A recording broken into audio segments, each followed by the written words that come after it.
अगर इंडिया के रोड्स बोल सकते तो हर गड्ढा एक लाश का गवाह होता और हर गवाह फाइल के नीचे दबा होता।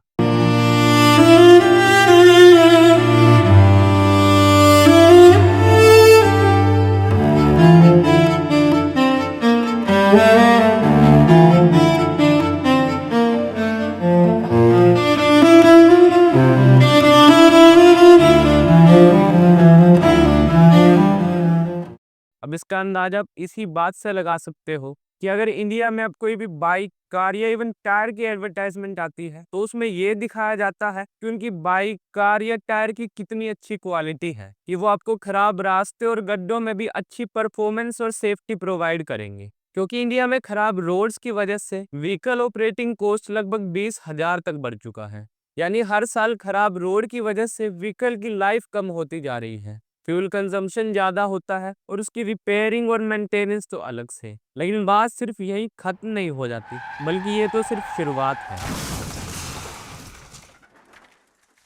जय हिंद, मेरा नाम है अनुराग शर्मा और स्वागत है आपका एक नई वीडियो में। इंडिया जैसे रोड्स आपको पूरी दुनिया में शायद कहीं और देखने को नहीं मिलेंगे। जो रोड्स हमारी सुविधा के लिए बनाए जाते हैं उसे हम इतना ज्यादा अपना मान लेते हैं कि अगर कोई 2 लेन का रोड हो तो उस पर गाड़ी दौड़ाने के लिए वो सिर्फ 1 लेन का ही बचता है, क्योंकि दूसरी लेन पर तो हम गाड़ियां खड़ी कर कर उसे पार्किंग लेन बना लेते हैं। और पैदल चलने वाले लोगों को तो आप भूल ही जाइए। पहली बात तो आपको फुटपाथ ही बहुत कम देखने को मिलेंगे, और अगर कहीं फुटपाथ होंगे भी तो उस पर सामान बेचने के लिए लोग अपनी दुकान लगा लेते हैं।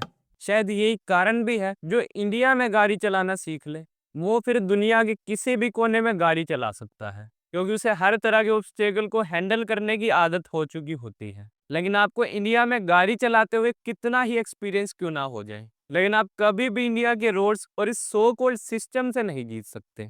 24 जनवरी 2024 नितिन कुमार, अजीत कुमार और अमित कुमार, ये तीनों गुरुग्राम से एक शादी अटेंड कर कर बरेली वापस आ रहे थे। लेकिन आते समय रात हो चुकी थी और उन्हें रास्ते का भी ज्यादा आइडिया नहीं था, तो वो गूगल मैप को फॉलो करते हुए चल रहे थे, जिस दौरान वो बरेली फ्लाईओवर पर चढ़ते हैं। लेकिन कुछ ही मिनटों में वो फ्लाईओवर से सीधा नीचे गिर गए,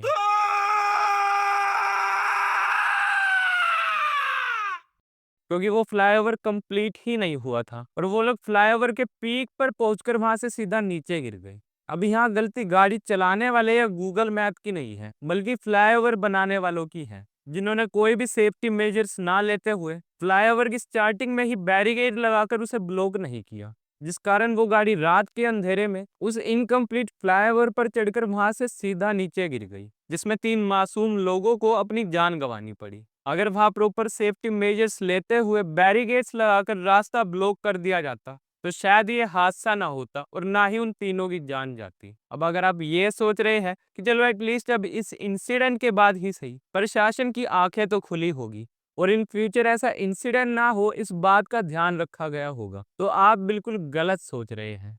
क्योंकि साल 2024 के बाद साल 2025 में भी एक और ऐसा ही मामला देखने को मिला, जिसमें एक कार नेपाल बॉर्डर से गोरखपुर की तरफ जा रही थी, जिस दौरान ड्राइवर ने गाड़ी नेशनल हाईवे 24 पर चढ़ा ली, बिना ये जानते हुए कि वो हाईवे अभी तक पूरी तरह कंप्लीट भी नहीं हुआ, जिसका नतीजा ये हुआ कि वो गाड़ी भी सीधा बीच फ्लाईओवर से सीधा नीचे गिर गई। अभी यहाँ भी वही प्रॉब्लम हुई, जब वो हाईवे अंडर कंस्ट्रक्शन था तो उसकी स्टार्टिंग में ही बैरिकेड लगाकर रास्ता ब्लॉक क्यों नहीं किया गया, ताकि कोई उस हाईवे पर ही ना चढ़ सके। अब अगर आप फिर दोबारा यही सोच रहे हो कि चलो अब कम से कम इस एक और इंसिडेंट के बाद ही सही, अब तो प्रशासन जाग ही गया होगा, तो इस बार आप बिल्कुल सही सोच रहे हैं।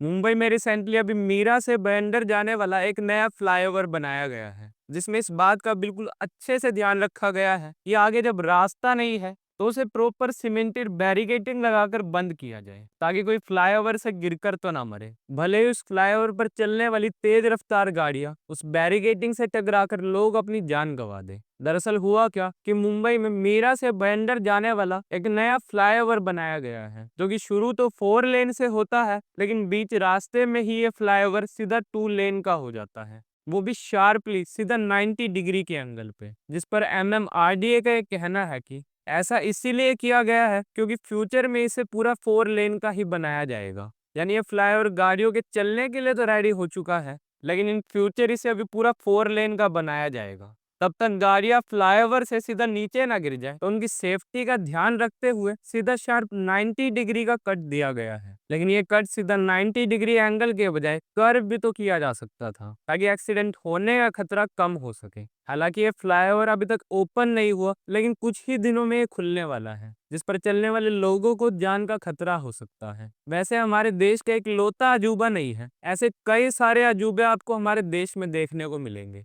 जैसे बीच हाईवेज पर 90 डिग्री के कट्स बनाए गए हैं, तो कहीं रोड के बीचों बीच ही पोल खड़े हैं, जो कि बहुत ही घटिया प्लानिंग और लापरवाही को दर्शाता है। जिस काम के लिए टैक्स पेयर का करोड़ों रुपए का पैसा लगा होता है, ये हम आम लोगों की जिंदगी का मजाक नहीं तो और क्या बनाया जा रहा है, जहां हमारी जान की कीमत इतनी सस्ती हो गई है कि सरकार रोड्स और हाईवेज बनाते समय हमारी सेफ्टी के बारे में बिल्कुल नहीं सोच रही।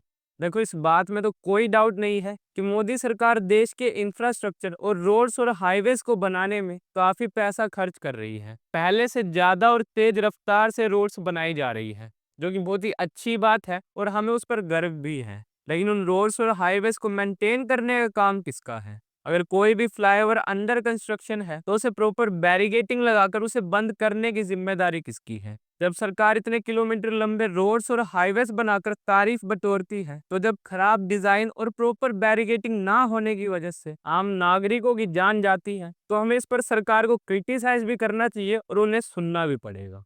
बाकी इस पर आप क्या सोचते हैं, हमें कमेंट सेक्शन में लिखकर जरूर बताएं। टिल देन गुड बाय, जय हिंद, वंदे मातरम।